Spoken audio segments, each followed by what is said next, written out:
por el... Vamos allá. Buenos días, moitas grazas por achegarvos ata este punto da cidade. Grazas, Isidoro Hormillos, presidente da Federación Galega de Atletismo, por acompañarnos neste punto. Bueno, aí al lado, este será o liña de meta, pero desde aí al lado darase o pistoletazo de saída o vindeiro domingo, día 13 de febreiro, a ansiada medio maratón Coruña 21 tras 2 anos de espera. Xusto hai 2 anos, en febreiro de 2020, se celebraba a última Coruña 21. Despois chegou a pandemia e todo o que coñecemos, e hoxe, por fin, podemos celebrar o seu regreso. A Coruña 21 aspira a seguir mellorando en calidade deportiva e competitiva no seu afán de asentarse entre os mellores medios maratóns nacionais. Nesta edición do reencontro modifícase o circuito habitual de 2 voltas das últimas edicións para deixalo por segunda vez na súa historia, a anterior foi no ano 2015, nun único traxecto, buscando así mellorar aínda máis as características de rapidez que foron contrasinal desta carreira desde o seu nacemento o 21 de xuño de 2009. Para conseguilo, contase coa incorporación de novos treitos que os recentes cambios urbanos e as melloras na mobilidade achegaron á cidade, como son a posibilidade de utilizar as vías interiores do Porto da Coruña ou o novo uso da céntrica Rúa de San Andrés, xa parcialmente peonil, como forma de conectar ambos os lados marítimos da cidade, Riazor e Orzán por un costado e a Bahía e o Porto por outro. Completará o trazado o habitual percorrido polo eixo que vai desde o Parrote ata Oza, que nesta ocasión amplíase cun novo treito seguindo o antigo cauce da terceira fonte acuática da Coruña, o río Moneros, hoxe soterrado, pero vivo no recordo urbano. Todo iso buscando mellorar aínda máis a xa de por sí suave altimetría de edicións anteriores, co obxectivo de conseguir un percorrido o máis rápido posible que permita a complicada orografía urbana. Para que a carreira sexa unha garantía de boas marcas para todos os participantes, tanto atletas de élite como populares, utilizanse abundantes rectas e con poucos xiros que rompan o ritmo.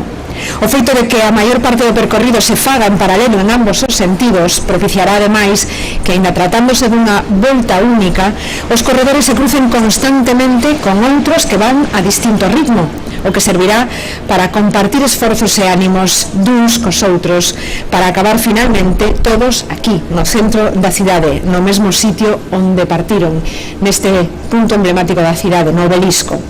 Arestora hai máis de 1.300 atletas rexistrados tras o final do primeiro prazo de inscripción.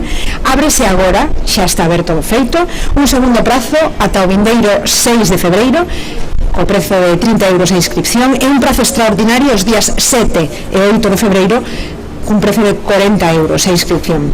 Desde aquí, por suposto, animamos a que vos inscribades, ademais da recompensa do que presta a cruzar a liña de meta, repartiránse 14.300 euros entre os primeiros e as primeiras 5 clasificados, os 3 mellores españois e españolas, os 3 mellores galegos e galegas e os 3 mellores coruñeses e coruñesas. Son premios non acumulables. Ademais, haberá un premio de 1.000 euros ao atleta que bata o récord da proba, que está nunha hora 2 minutos 30 segundos en categoría masculina e 1 hora 11 minutos 16 segundos en categoría femenina.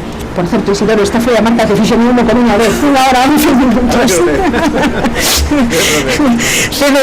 Voulle ceder a palabra a Isidoro Hormillos, pero antes quería, por suposto, agradecer a todas as persoas que colaboran neste medio maratón, ademais a Federación Galega de Atletismo, coorganizadora, tamén os patrocinadores, a Coca-Cola, o Corte Inglés, os voluntarios da cidade que están sempre dispostos nas probas deportivas, axudando sempre, e especialmente tamén decía Coca-Cola pola súa participación na sostenibilidade nunha carreira sostible como son casi todos os eventos, ou pretendemos que sexan os eventos deportivos que se organizan nesta cidade. Así que, sen máis, cedo a palabra ao presidente da Federación Galega de Atletismo, Isidoro Hormillos, como decía, coorganizadora desta proba, unha das probas máis importantes do calendario deportivo desta cidade.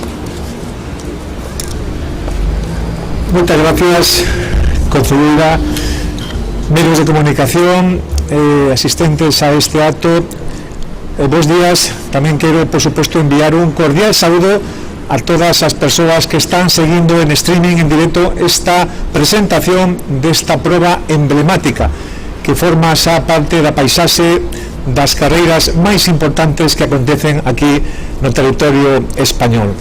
Ese día 13 de febreiro vamos a estar aquí pois presenciando unha gran proba cunha gran participación. O récord de participantes está preto de 2.000 persoas. Estou convencido que estaremos moi cerca de poder conseguilo e, por suposto, como moi ben decía a concelleira, nun gran circuito. Creo que cando un organiza unha carreira, unha das claves máis importantes é que ofrezcamos un circuito rápido para os atletas, e a Coruña, que é unha cidade que mira hacia o mar e que tamén, por suposto, ten unha gran cultura no pedestrismo, ten un gran circuito, un circuito homologado dunha volta, por tanto vai a ser un atractivo tamén tremendamente importante, como é o feito de que sexa unha carreira inclusiva para todos os sectores da sociedade. E quero, como non, dende a propia Federación Galega de Atletismo, dar as grazas non solamente ao Concello da Coruña, que ten un gran compromiso con estas probas dende xa fai moitos anos, tamén, por suposto, a todos os voluntarios, aos colaboradores, aos patrocinadores e tamén, como non, aos propios clubes da cidade da Coruña. Un circuito que ademais vai a ter 8 puntos de paso, 8 puntos controlados. Un deles creo que tamén é un gran atractivo para os atletas polo paso dos 10 kilómetros. Todos aqueles que cheguen polo menos ata os 10 kilómetros, esa marca vai a ser unha marca oficial, por tanto é un gran atractivo.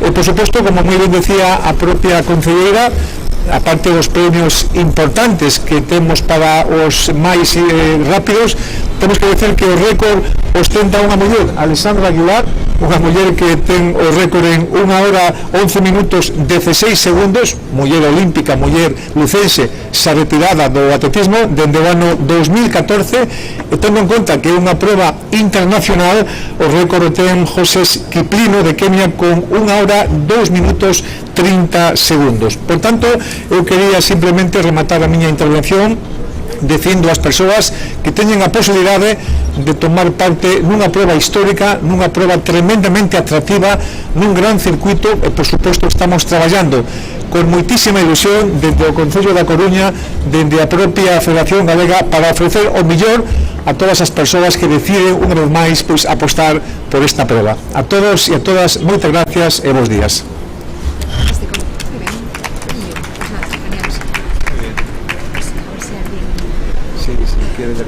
Si hai alguna pregunta por parte de algún medio, con moito gusto podemos respostar.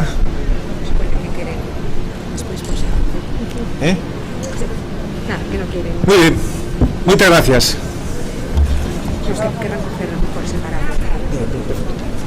Bueno.